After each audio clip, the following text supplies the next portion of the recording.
चलिए आज हम लोग हिंदी व्याकरण में पर्यायवाची शब्द के बारे में जानकारी करेंगे।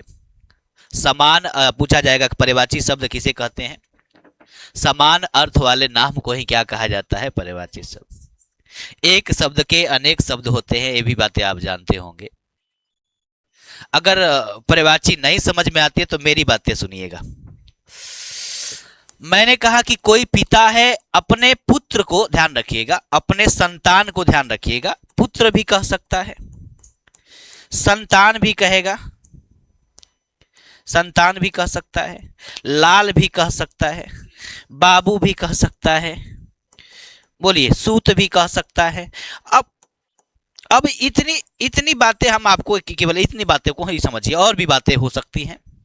मेरा कहने का मतलब है कि किसी एक अपने पुत्र को या कितने बातों से पुकार दिया, पुत्र कहा, संतान कहा, लाल कहा, बाबू कहा, सूत कहा, कई नामों से जानकारी दे दिया।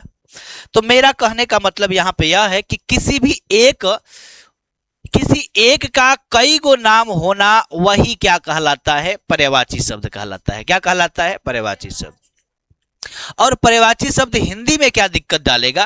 अगर पर्यायवाची शब्दों का हिंदी में या आपको काव्य खंड हो या गद्य खंड हो, वहां पर इसका प्रयोग करता है, जो उस जगह पे आपको जाकर के भी याद करना पड़ता है, या बुक में भी आपको पर्यायवाची शब्दों के बारे में जानकारी होगी, तभी उसका अर्थ आप स्पष्ट रूप से निकाल सकते हैं। मेरी बातें सुनिए। यहां पे मैंने कहा कि मैं एक उदाहरण दे रहा हूं, ठीक है ना, उस उदाहरण को समझिएगा आप। जैसे यहां पे लिखा है चंद्र, और यहां पे लिखा है कि दिज रात लिखा है। मैंने दिज रात को देखा। अब सारे बच्चों में परेशानियां बन जाएगी, सबसे बड़ी परेशानी हो जाएगी दिजराज किसे कहते हैं। बताइए यहां पे अर्थ निकालना आपको मुश्किल हुआ कि नहीं हुआ? आप तो देखिए, आप तो चांद को जानते हो, चांद कोई बोले या चंद्रमा बोले तो शायद इसे समझ लोगे। दिजराज हो गया या शशि बोले तो इस बात को समझना बड़ा मुश्किल है। यहाँ पे जब तक इसके बारे में आपको जानकारी नहीं होगी। आप एक बात हमारा सुनिए। आपका कोई नाम होगा, मान लेते हैं कोई सोनू नाम का लड़का है, सोनू नाम का कोई क्या है, लड़का है, और इसके घर में, शायद इसके घर में किसी और नाम से पुकारा जाता हो। मान लेते हैं इसके घर में इसे जोकर कहा जाता हो। अब सुनिएगा बातें, आपके गांव में, माहौल में, या कहीं भी हो सके, इसको आधार कार्ड पे जहां भी हो, अरे कुछ नाम ऐसे होते हैं जो आधार कार्ड वाले फेमस होंगे, या नहीं तो बिना आधार कार्ड वाले भी फेमस होते हैं। तो गांव के लोग, हो सके गांव के लोग इसे जोकर जानते हो, लेकिन यह पढ़ाई लिखाई बाहर करता होगा, वहां के लोग इसे सोनू के नाम से जानते होंगे। अगर गांव वाले शहर में खोजते गए, अगर इसका नाम सोनू बताया गया तो शायद इसे खोजने में दिक्कत हो जाएगी। अगर वो व्यक्ति जानता होगा कि उसी का नाम जोकर और सोनू दोनों है, तो शायद खोजने में कोई परेशानी नहीं होगी। वैसे ही हिंदी व्याकरण में सबसे बड़ा परेशानी क्या हो जाती है, जब आप पर्यायवाची शब्दों की जानकारी नहीं रखेंगे, वो काव्य खंड हो या, ध्यान रखिएगा, मैंने हिंदी व्याकरण में, तो आपको सबसे ज्यादा परेशानी डालेगा। अब सुनिए, यहां पे दिजराज के बारे में नहीं जानते हैं तो शायद इसका अर्थ निकालना आपसे मुश्किल हो जाएगा। अगर दिजराज के बारे में जानते हैं तो बस वही हुआ कि मैंने दिजराज को देखा, यानी कि मैंने चांद को देखा। ये सब बातें आपको बार बार परेशानी डालेगी। इससे अच्छा है कि आप इस पर्यायवाची शब्द को ही अच्छा से देख लीजिए। मैं बोल रहा हूं, मेरी बातें ध्यान सुनिए। गंगा नदी का अर्थ, मैं कहता हूं कि गंगा का हो सके कई जगह कई गो नाम हो सकते हैं। गंगा जहां से निकली वहां पर कुछ और नाम है, कहीं बीच में जाके कुछ और नाम है, कहीं और जाके कुछ और नाम है, तो नाम तो इन्हीं का है। तो हो सके कि इन सब नामों को जानोगे तो शायद किसी भी स्थान पर गंगा के बारे में जानकारी आपको चाहिए तो कहीं भी गंगा को आप पूछ सकते हैं। तो ध्यान रखिएगा कि गंगा का क्या होगा, भागीरथी। पूछा जाए गंगा का पर्यायवाची क्या है, भागीरथी है। इसी को देव नंदी भी कहा जाता है, ठीक है ना। इसी को मंदाकिनी भी कहा जाता है। इन्हीं को क्या कहा जाता है, विष्णुपदी भी कहा जाता है। हो सके गंगा नदी को इस नाम से भी आपके बुक में कहा जाए तो आप केवल गंगा नदी के बारे में ही ध्यान रखिएगा। चलिए आगे देखिए, आगे हम बात बढ़ाते जाते हैं, शायद आपको समझाते भी जाएंगे। आप सुनिए हमारी बातें। यहां पे लिखा है चंद्र। अरे चांद को जानते हो ना, चांद का ही नाम क्या है, चंद्रमा है। इसी को क्या कहा जाता है, दिजरात बोलते हैं। इसी को शशि भी कहा जाता है। तो शायद हमें उम्मीद है कि आपको पर्यायवाची शब्द समझ में आ रहे होंगे कि कहने का मतलब क्या है और इसमें क्या बातें हमें समझनी है। अच्छा, यहाँ पे बताइए, दुर्गा माता दुर्गा को देखिए चंडिका भी कहा जाता है, सुभद्रा भी कहा जाता है, कालिका भी कहा जाता है, शिववाहिनी भी कहा जाता है। तो शायद ये नाम नहीं जानते होंगे, तो शायद कहीं कहीं माँ दुर्गा का ही नाम चंडिका के नाम से पुकारा जाता है, कहीं इनको सुभद्रा कहा जाता है। तो शायद आप जानते हैं दुर्गा है, लेकिन ध्यान रखिए कहीं सुभद्रा नाम से इनका नाम पुकारा गया तो शायद इस बात को नहीं समझ पाएंगे। आपके बुक में ही गद्य खंड हो या काव्य खंड हो, वहां पर तुम देखोगे तो कई कविताओं में भी ऐसा ऐसा देखने को मिलेगा। कहीं चंडिका कहा तो शायद हम नहीं समझ पाएंगे। तो मेरी बातें ध्यान से सुनिएगा। हिंदी पढ़ने के लिए, हिंदी को मजबूत बनाना है तो आप पहले नंबर ध्यान रखिएगा कि ये पर्यायवाची शब्द पहले सबसे जरूरी होता है कि आप पर्यायवाची शब्दों के बारे में जानकारी आप अच्छा से करिए। चलिए यहाँ पे देखिए, यहाँ पे नदी को मैंने कहा, मैं बोला क्या कि राधा नदी के पास गई। अब सुनिए, यहाँ पे अगर यही बात कह देता कि राधा अपना के पास गई, किसके पास गई? राधा, राधा कहां पे? आपड़ा के पास गई। और आपको मैंने पहले भी बताया कि हिंदी में जब भी पढ़ेंगे तो आपको पर्यायवाची की जानकारी नहीं होगी तो बहुत जगह समस्या यही आएगा। अब मैंने कहा कि राधा नदी के पास गई, इसे तो नदी तो सभी लोग जानते हैं कि नदी होता है, चाहे जो भी हो। नदी का नाम आपड़ा भी है, ये बातें कितने लोग नहीं जानते हैं। तो शायद उन्हें हिंदी में यह परेशानी आएगी कि नहीं आएगी। क्या पर्यायवाची शब्द आपको सीखना जरूरी है कि नहीं, आप ही बताइए। सारी नाम सारी बातें याद रखिएगा। चलिए यहाँ पे तो आपड़ा का मतलब हो गया नदी। आपड़ा का मतलब क्या हो गया? नदी। यानी कि राधा, वही बात लिखा है कि राधा किसके पास गई? नदी के पास गई। तो शायद आपको और भी ज्यादा छोटे छोटे पार्ट करके समझाने की जरूरत नहीं है, शायद आप समझते होंगे पहले से भी। चलिए मैं अब जल्दी जल्दी से करा देता हूँ। नदी हो गया, नदी को क्या बोला है? सरिता बोला जाता है, इसी को तरंगिणी बोला जाता है, और आपड़ा भी बोला जाता है, इसी को तटिनी भी बोला जाता है। तो उम्मीद करते हैं कि यह बात आपको समझ में आ गया होगा। चलिए आगे चलिए, आगे देखेंगे हवा के बारे में। किसके बारे में? हवा के। हवा को किन किन नामों से पुकारा जाता है? हवा को ही वायु कहते हैं, पवन भी कहा जाता है, अनिल भी कहा जाता है, और क्या कहते हैं? बयार। अब कोई कहता है कि मुझे हवा लग रही है, मुझे हवा लगी। अब कोई इसी बात को कह दिया कि मुझे बयार लगा। अब तो इस बात को नहीं समझ पाओगे बयार का होता है।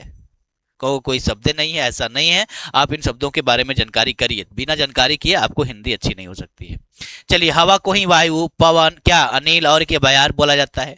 बात करते हैं इसी पृथ्वी की बात करते हैं। कोई कहता है कि मैं अब भूमि पर रहता हूं, तो भूमि का मतलब हो गया पृथ्वी पर रहता है। अगर यही बातें कह दिया कि मैं वसुंधरा पे रहता हूं तो शायद इसका जवाब कोई गलत निकाल सके। तो ध्यान रखिएगा, इस पृथ्वी को ही क्या कहा जाता है? भूमि कहा जाता है, धरती कहा जाता है, भू कहा जाता है, इसी को क्या कहा जाता है? वसुंधरा कहा जाता है। आगे देखिए, मेघ, मेघ को ही बादल कहते हैं, ध्यान रखिएगा। इसी को क्या कहा जाता है? जलधर भी कहा जाता है, इसी को घन कहा जाता है, इसी को क्या कहते हैं? जगजीवन कहा जाता है। पक्षी की बातें कर लीजिए। पक्षी को क्या क्या बोला जाता है? बिहंग बोला जाता है, चिड़िया बोला जाता है, पक्षी बोला जाता है, खेचर बोला जाता है। तो हमें उम्मीद है कि आपको बहुत कुछ बात इसमें समझ में आ गई होगी। चलिए आगे यहाँ पे देख लीजिए। यहाँ पे लिखा है अग्नि। अग्नि को ध्यान रखिएगा, आग, अनल, इसको दहन, और इसी को क्या कहा जाता है?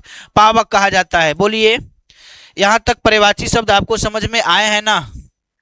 चलिए बात कर लेते हैं असुर का। किसका? असुर का। असुर को ही ध्यान रखिएगा, क्या बोलते हैं? दनुज बोला जाता है, राक्षस बोला जाता है, दैत्य बोला जाता है, दानव बोला जाता है। तो ये सब बातें एकदम कंफर्म होकर के एकदम कंठस्थ याद कर लीजिए, ताकि आपको किसी भी पर्यायवाची शब्द या हिंदी में कहीं भी ऐसी बातें लिखी जाए तो आपको किसी प्रकार का कोई दिक्कत ना आए। चलिए अमृत के बारे में जानते हैं। अमृत को ही ध्यान रखिए, क्या बोला जाता है? पीयूष बोला जाता है, सुधा बोला जाता है, जैसे को क्या बोला जाता है? सोमरस भी बोला जाता है, इसी को आवेहात बोला भी जाता है। ठीक है ना? यहाँ पर देखिए, अश्व हो गया। अश्व को क्या बोला जाता है? घोड़ा बोला जाता है, इसी को क्या बोलते हैं? घोटक भी बोला जाता है, इसी को ध्यान रखिएगा। संधव भी बोला जाता है, इसी को वाजी भी कहा जाता है। घोड़ा को वाजी भी कहते हैं। ठीक है ना? आगे हम देख लेते हैं थोड़ा सा कि आगे क्या है। तो आगे आगे आगे आकाश के बारे में पता कर लीजिए। आकाश को ही क्या कहते हैं? गगन कहा जाता है, इसी को आसमान भी कहा जाता है, अंबर भी कहा जाता है, और नभ भी कहा जाता है। क्या ये पर्यायवाची शब्द आपको समझ में आ रहे हैं? चलिए आगे देखिए, गणेश के बारे में थोड़ा ध्यान रखिएगा। इन्हीं को लंबोदर भी कहा जाता है, गणपति भी कहा जाता है, गजानन भी कहा जाता है, ध्यान रखिएगा भवानी नंदन भी कहा जाता है। ये सारे नाम किनके हैं? भगवान गणेश का है। आगे देखेंगे यहाँ पे पुत्र को क्या क्या किस किस नामों से जाना जाता है? बेटा, सूत, तनयान था या आत्मज। तो और भी नाम हो सकते हैं, तो आपको जितना दिया गया इतनी बातें आपसे बुक में पूछी जा सकती है, इसीलिए आपको यहाँ पे दिए गए। अच्छा, पुत्री को भी देख लीजिए। देखे, पुत्री को भी कई नाम से, देखिए पुत्री को बेटा, तन्या, सॉरी सॉरी बेटी, बेटी यहाँ पे क्या हो गया? बेटी। यहाँ पे देखिए यहाँ पे क्या था? तनय, यहाँ पे क्या हो गया? तन्या हो गया। यहाँ पे आत्मजा था, यहाँ पे क्या हो गया? आत्मजा हो गया। यहाँ पे सूत था, तो यहाँ पे क्या हो गया? सूता। तो ये बात है तो एकदम एक दूसरे पे सेट है, थोड़ी आ लगा देना है लास्ट में। चले आगे, आगे देखिए, आगे है आपका पुत्री। पुत्री हो गया ना, अब चलते हैं घर के बारे में, देखते हैं किसके बारे में? घर के बारे। आप अपने घर को किस किस किन किन नामों से जानते हैं? और ध्यान रखिएगा यहाँ पे जो लिखा है घर को ही ध्यान रखिएगा। आलय बोलते हैं, इसी को आवास बोला जाता है, इसी को गृह बोला जाता है, इसी को निलय भी बोला जाता है, और भी शब्द हो सकते हैं घर को पुकारने के लिए, आपके अपनी मतलब में। पत्नी को ध्यान रखिएगा गृहिणी बोलते हैं, ध्यान रखिएगा। इस क्या बोलते हैं? घरनी भी बोला जाता है, इसी को जाया भी बोला जाता है, इसी को दारा भी बोला जाता है। कोई दिक्कत? आगे भगवान विष्णु के बारे में देख लीजिए, इनको भी कई नामों से पुकारा जाता है। देखिए यहाँ पे भगवान विष्णु को किसको किसको केशव भी कहा जाता है, चतुर्भुज ना भुज भी कहा जाता है, वन माली भी कहा जाता है। तो शायद भगवान विष्णु के और भी नाम हो सकते हैं। माँ सरस्वती, इनको शारदा कहा जाता है, इन्हीं को ध्यान रखिएगा भाषा भी कहा जाता है। यहाँ पे वीणा पाड़ी भी कहा जाता है इनको, और ध्यान रखिएगा विधात्री भी इनको कहा जाता है। तो ये सारे नाम किनके थे? माँ सरस्वती के नाम थे। आपको इसमें और है नहीं। चलिए आगे देखिए, आगे सूर्य को किन किन नामों से जाना जाता है? ध्यान दीजिएगा, सूर्य को ही रवि कहा जाता है, इनको दिनकर, भास्कर, ध्यान रखिएगा इन्हीं को ग्रहपति के नाम से भी जाना जाता है। तो शायद सारी बातें एकदम कंफर्म कंठस्थ याद कर लीजिए, आपको हिंदी में किसी भी प्रकार का कोई दिक्कत नहीं आएगी। कमल के बारे में देख लेते हैं, कमल को ही ध्यान रखिएगा जलज भी कहा जाता है। क्या कहा जाता है? जलज। इन्हीं को सरोज कहा जाता है, इन्हीं को क्या कहा जाता है? नलिन हो गए ना, इसी को कंज भी कहा जाता है। देवता को थोड़ा देख लीजिए, देवता को ध्यान रखिएगा अमर भी कहा जाता है, आदित्य भी कहा जाता है, सूर्य भी कहा जाता है, देव भी कहा जाता है। तो शायद बोलिए, मछली के बारे में देखेंगे, मछली को भी कई नामों से पुकारा जाता है। मत्स्य हो गया, मीन हो गया, सफरी हो गया, झक हो गया। तो ये किसको? मछली का ये क्या है? उपनाम हो गया आपको। दुख को देखिए, दुख का उपनाम क्या हो सकता है? पीड़ा हो गया, व्यथा हो गया, कष्ट हो गया, और यहाँ पे क्या हो जाएगा? संकट हो गया। और दो चार ठो देख लीजिए यहाँ पे। चलिए, राजा का पर्यायवाची शब्द बताइए। राजा का पर्यायवाची शब्द हो जाएगा नृप भी कहा जाता है इसी को भूप भी कहा जाता है, इसी को महीप भी कहा जाता है, इसी को नरेश भी कहा जाता है। अगर तुम बात करते हो सोना का, ध्यान रखिएगा, इसी को स्वर्ण, इसी को कंचन, इसी को कनक। आप देखिए कहीं कनक कनक लिखा होगा, तो एक कनक का मतलब सोना है, दूसरे कनक का मतलब धतूरा होता है। तो यहाँ पे देखिए कनक हो गया, एगो क्या हो गया? आहट हो गया। तो इन नामों से भी सोना को क्या किया जाता है? जाना जाता है। स्त्री के बारे में बात कर लेते हैं। स्त्री को नारी, वनिता, ध्यान है, कांता, महिला, और भी नाम हो सकते हैं। आगे देख लीजिए थोड़ा सा, और कितना बचा है। चलिए देखिए, यहाँ पे स्त्री का हो गया ना। अब देखिए समूह को किन किन नामों से जाना जा सकता है? समुदाय, संघ, ठीक है ना, जत्था हो जाएगा, इधर क्या हो जाएगा? दल हो जाएगा। यहाँ पे और भी देखना चाहेंगे तो किनका किनका है, देखिए किरण का हो सके, किरण को ध्यान रखिएगा, इसी को मरीचि कहा जाता है, असु भी कहा जाता है, इसी को रश्मि ना, रश्मि इसी को प्रभा भी कहा जाता है। कपड़ा के देख लेते हैं, वस्त्र, पट, देखे ना, वसन, चीर के नाम से जाना जाता है। आंख को देख लीजिए, आंख को नेत्र, लोचन, नयन, ध्यान रखिएगा, चज्जू कहा जाता है। कोई दिक्कत? तो शायद ये हो गया। आपको उम्मीद करते हैं कि पर्यायवाची शब्द में एक ही चीज का कई तरह से नाम होंगे, उन नामों को जानना आपको जरूरी होता है, और शायद यह हिंदी के लिए है। तो आपको यह वीडियो अच्छा लगा होगा, तो शायद इस वीडियो से कुछ शेयर लाइक बढ़ाइए, ठीक है ना।